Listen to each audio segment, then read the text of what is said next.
I'm Kenneth, a relationship coach and a psychotherapist. Every relationship is different, and every breakup is different. Work with me, and you'll get professional help on your situation. Just click on the link in the description below, or go to my website, askcraig.net.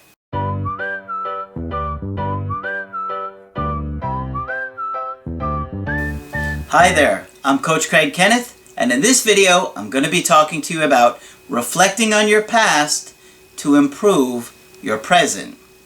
So, obviously, we each have our own past and history and family life, relationships with family, relationships with friends, and they have all played a huge part and impact into the development of us becoming an adult and who we become and choose to be. And, I was doing some thought about this video because I went to go see my family this past weekend. That's why I didn't have a video out. I got in late last night from New York. That's where my dad lives and my stepmom. And I went to go see them because I wanted to do something nice for my dad this year. For his Christmas present, if you guys are baseball fans, I took my dad to go see Derek Jeter's retirement game in New York City. If you don't know who he is, you missed out. He was a great player for about 20 years. And so that was what I bought him for a Christmas gift, was to take him to this game, retirement game, because he's a huge Yankee fan. And so it got me thinking about my past, my history. The reason that I'm doing this video today, if you're wondering, is because I'm always telling you guys you have to do the work. Well, part of doing the work is looking at your family history, looking at your past, and figuring out why you are the way that you are. And by identifying those things, you can make changes to yourself. So I came up with a list of questions that I thought would be good for you guys to think about for yourself and your own family history in order to really evaluate who you are, how you became that way, and just give you a little bit of insight into maybe what caused your breakup, or maybe patterns that are playing out in your romantic relationships. So let me share some of these questions for you, and I'd like you guys to, if you want, answer them for yourself. Take some time. What I think I'll do is I will put them in the comment section below so you can copy them, put them in a Word document, and answer them for yourself and really think about it, because it's that kind of insight that's going to help you grow and change so you don't go back to making the same mistakes that you did before. So, the first question, and this is maybe the most important for all of you guys, as I'm always talking about this subject, is what was your mom like? Tell me about your mother. That is the number one thing Margaret asks somebody when she starts to work with somebody, because that relationship is absolutely critical to every relationship we have after that. Believe me, I know it sounds crazy, but the relationship that you have formed with your mom has a massive impact on all other relationships. How loving, how caring, how patient, how kind, how thoughtful, how playful, how present.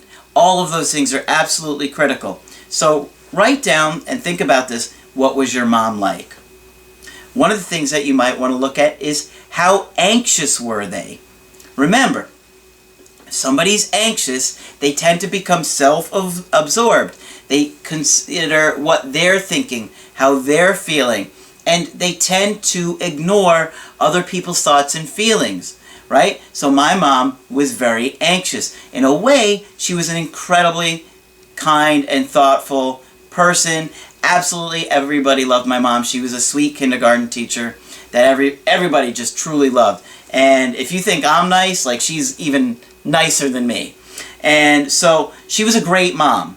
And her biggest shortcoming was she was very anxious and didn't know how to soothe her anxiety. So she became self-absorbed. So what happened to me?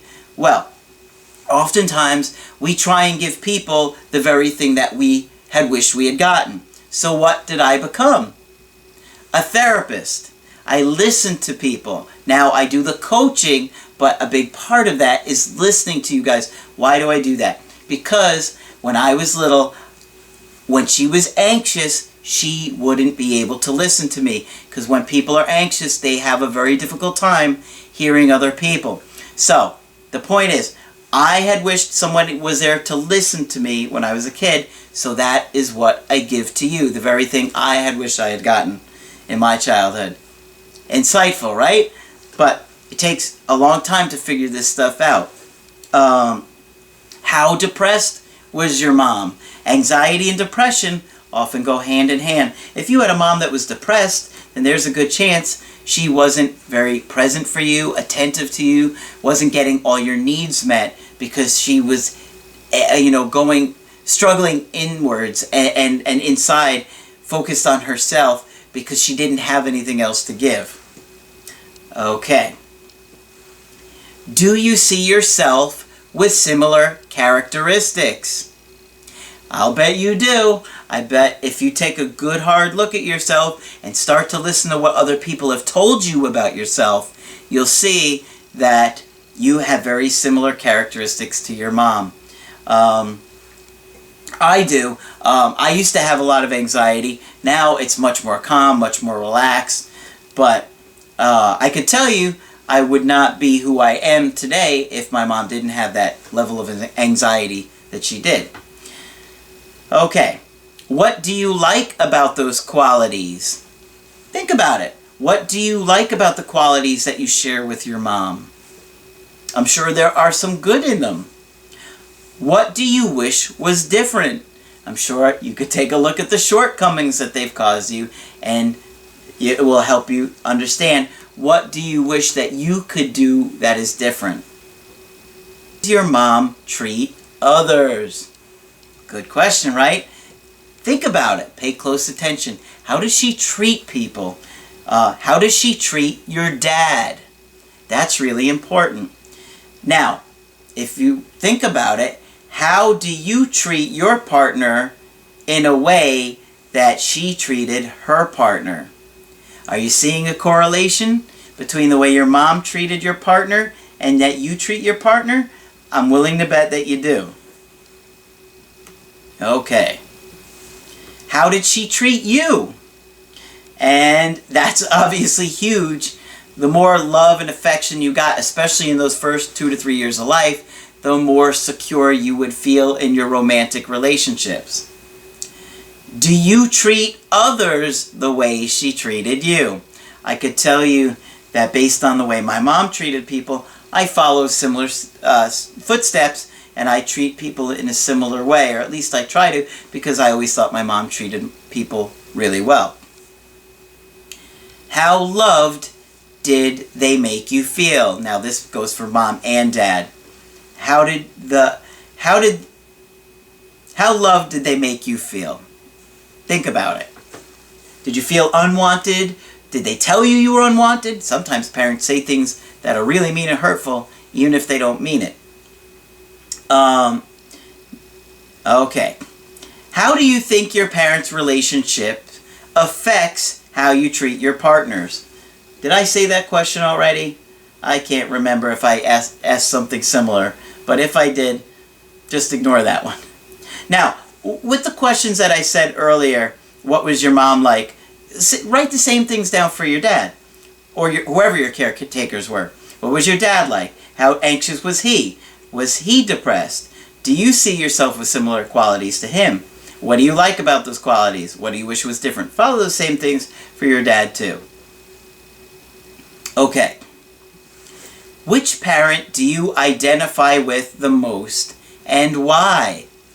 I could tell you that as an adult now, I can identify with both of my parents. I could see myself in both of them. I always identified with my mom a lot more in my younger years, but as I've become more secure and understand why my dad did the things that he did and who he is today, that I could see a lot of myself in him too. Do you see similarities between you and your parents? Good question. kind of along the same lines but what I was saying, but it's a good question. As an adult, can you see why your parents are the way that they are? And one way to really look at that is to look at how their grandparents treated them. How did your grandparents treat your mom and your dad? I'm sure you've heard some stories. Pay attention to them and what you've heard over the years. And it will give you an idea of why they are the way they are. Now, here are a couple other questions for you to think about. Can you forgive them for their shortcomings? You don't have to. As Margaret always told me, you don't have to forgive anybody if you don't want to. So, you don't have to forgive anyone, but can you? If you can, good. But if you don't want to, then you don't have to. Can you use their shortcomings to better yourself? Well, I'm sure if you take a look at the things that you disliked about them, or the qualities that they had, or the behavior that they had, you could use that to say, you know what, I probably do that too, and I would like to do this different. Now, one of the things that I wouldn't spend as much time with, but you can just kind of review, is can you see how your ex's family would affect who they are and what they're like and what their shortcomings are? Now, I don't want you to spend too much time obsessing over them, because this is really meant to be an exercise for you to reflect on yourself, to better yourself, to maybe learn a little bit more about yourself. I think it's always important to look at the past, to identify why things are the way they are, why you are the way you are, and how you can use that to improve and be the best version of yourself that you can be. Because ultimately, you want to grow as a person, and one of the best things about this breakup is that you can use it to your advantage. You can use this breakup to motivate you and become an even better version of yourself. And I see that with you guys every single day. And hopefully these questions will give you a little bit more insight or understanding, or some guidance of how to maybe explore your past a little bit more if you're ready to do that. Now, if you want to get my help personally, just go to my website, askcraig.net, sign up for the coaching option that works best for you. If you liked the video, I know it was a different type of video, so I tried to do something a little bit different for you guys today. I hope you enjoyed it. So if you did, put a thumbs up on there so I know. And be sure to subscribe to the channel, because I do post videos Monday through Friday. But that's it for this video. I'm Coach Craig Kenneth, and I will talk with you soon.